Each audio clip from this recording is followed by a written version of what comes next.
itu semua pesisir pantai sampai ke Lombok sana, sampai ke Ambon, Pak. Itu bertebaran keturunan Rasulullah Sallallahu Alaihi Wasallam. Dan jumlahnya itu mengejutkan kali lebih banyak dari jumlah yang ada di tanah Arab. Bahkan teman saya yang sibuk mengurusin itu mengatakan apa? Beberapa klan, jadi suku, kabilah lah kira-kira begitu ya. Misalnya As-Saggaf, Al-Idrus, itu namanya suku-sukunya, Pak. Famnya, mereka nyebutnya family-nya. Itu ada di Indonesia yang masih bertahan, sedangkan di Yaman sudah nggak ada. Nah, ini indikator besar ini, Pak. Indikator besar ini bahwa besar kemungkinan Al-Mahdi muncul di negeri kita, di Nusantara.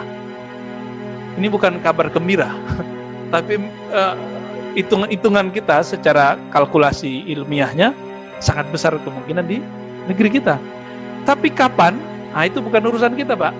Nah, jangan coba menakar-nakar tahun sekian, kecuali itu datang dari dia, datang dari Imam Mahdinya. Namun kabar baiknya, jika fitnah Dajjal, kekacauan Dajjal sudah muncul, maka otomatis si Al-Mahdinya juga sudah muncul. Tapi baru tanda-tandanya, Pak. Sebagaimana Ad-Dajjal sudah diikuti orang, disembah orang, maka Imam Al-Mahdinya juga sudah mungkin memiliki murid sekarang. Kira-kira begitu, Pak. Tapi kalau mengikuti kitab Awariful Ma'arif, orang yang punya ilmu mengenal Allah, ma'rifatullah, itu kan ada dua jenis. Ada orang sufi, soleh, pakai serban, pakai kopiah, ya, pakai begini, pakai jenggot, pakai gamis, ya kayak ustadz kita lah ya, lengkap gitu. Tapi serbannya kan belum ada tuh. Itu sufi atau orang soleh, kira-kira begitu, orang alim. Tapi ada yang disebut malamatiyah. Apa arti malamatiyah? Dia menampilkan yang bukan di dalam hatinya untuk menyembunyikan kebeningan kalbunya. Jadi hati-hati, Pak. Jangan-jangan sang Imam Al-Mahdinya sudah ada, cuma dia penampilannya sama kayak orang-orang biasa, kita nggak tahu gitu.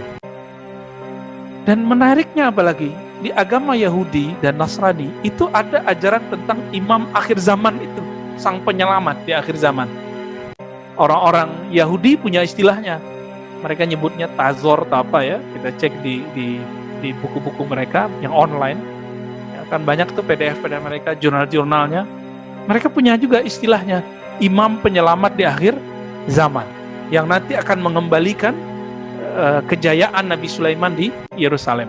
Makanya sekarang mereka sudah siap-siap kembali ke Palestina sana, ke Yerusalem untuk menguasai kembali.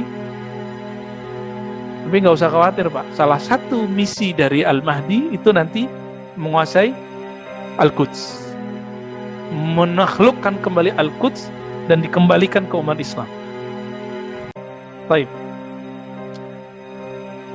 Apa dasar saya mengatakan jangan-jangan Imam Al-Mahdinya itu malamatiyah, menampilkan hal-hal yang biasa sehingga orang tidak mengira dia punya ilmu itu, padahal di dalamnya dia sangat mengenal Allah Subhanahu wa Ta'ala. Ini contoh, di antara Bapak ini kan ada yang kuliahnya unik-unik, ada yang mampu berbahasa yang kita nggak mampu, ada yang punya skill yang kami tidak mengerti skill itu. Kelihatan nggak dari jidatnya? Nggak ya? Kalau Bapak nggak berpenampilan dosen di kampus, kita nggak ngerti kalau Bapak ini seorang dosen.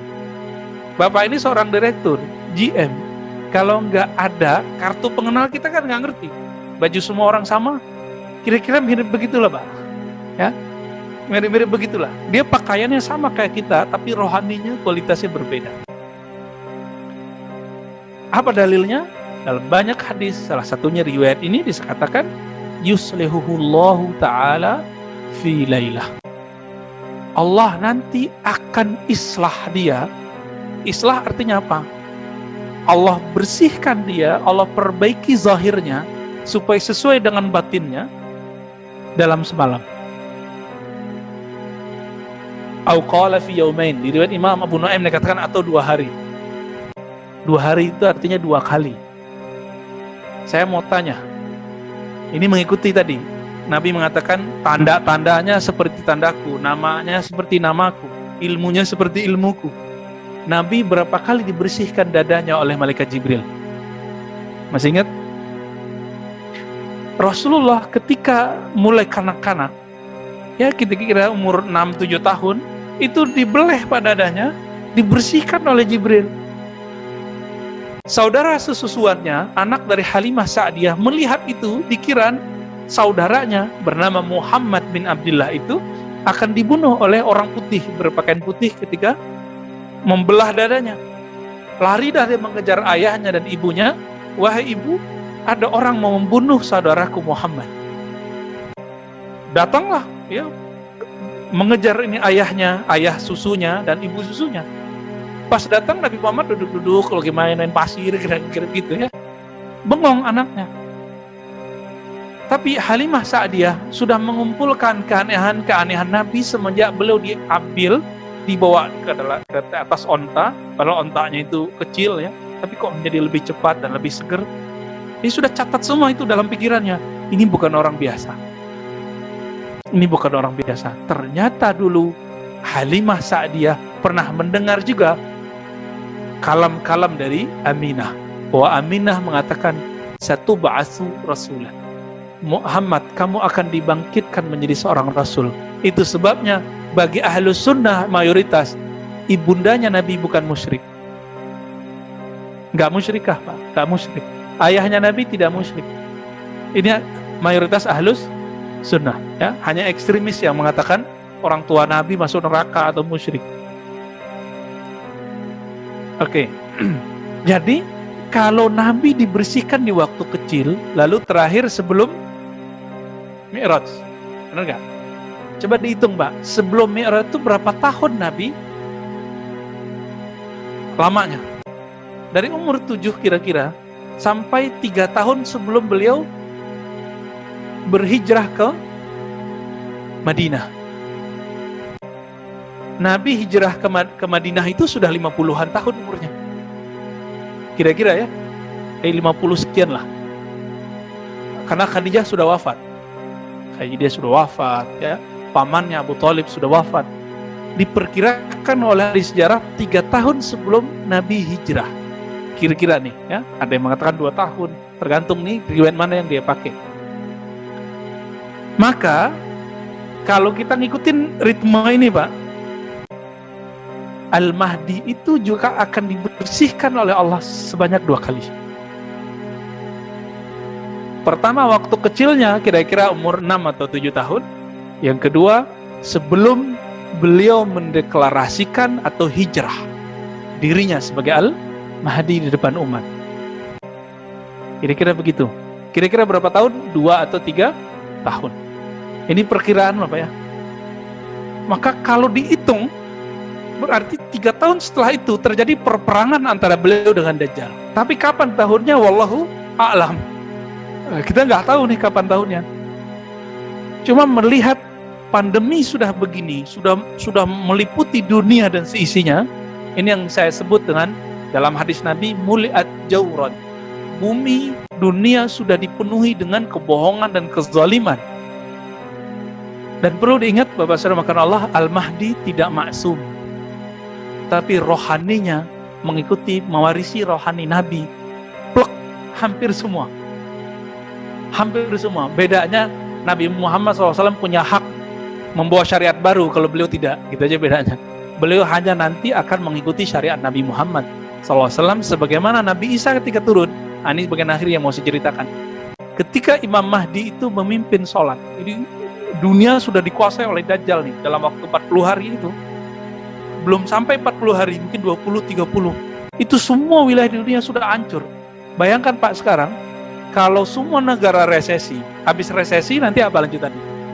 Krisis ekonomi. Kalau berlanjut, kan resesi orang masih kuat ya, masih kuat ini. Cuma pertumbuhan ekonominya yang nggak ada. Ya udah minus. Kita waktu tahun 98 sampai 20-an minusnya.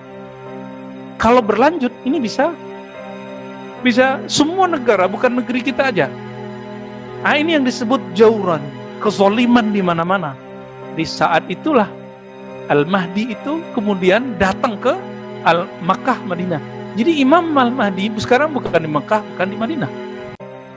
Tapi beliau nanti akan datang ke sana. Kenapa? Di sana itu dijaga oleh malaikat-malaikat Allah sehingga Dajjal tidak bisa masuk.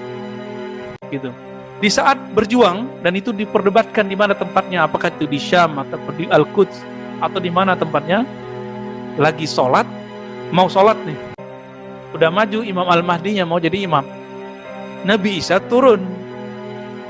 Ketika Nabi Isa turun, hanya Al-Mahdi yang mengerti itu Nabi Isa.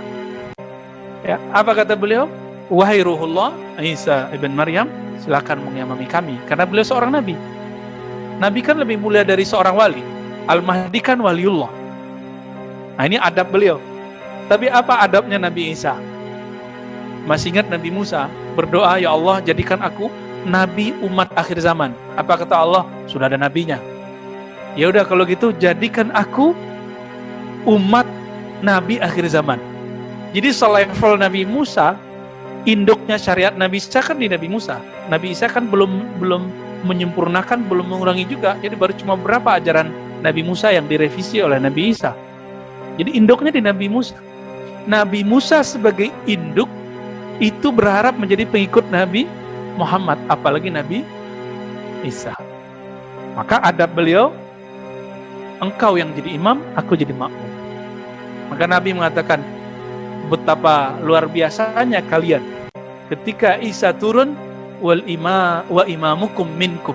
Imam kalian bukan Nabi Isa, tapi imam kalian adalah Imam Al-Mahdi. Ini bisa menolak asumsi yang ditakutkan oleh Shaltut. Shaltut mengatakan hadis mengenai Nabi Isa hanya memperkuat doktrin Kristen. Itu tidak benar. Karena buktinya nanti dia jadi makmum, ya.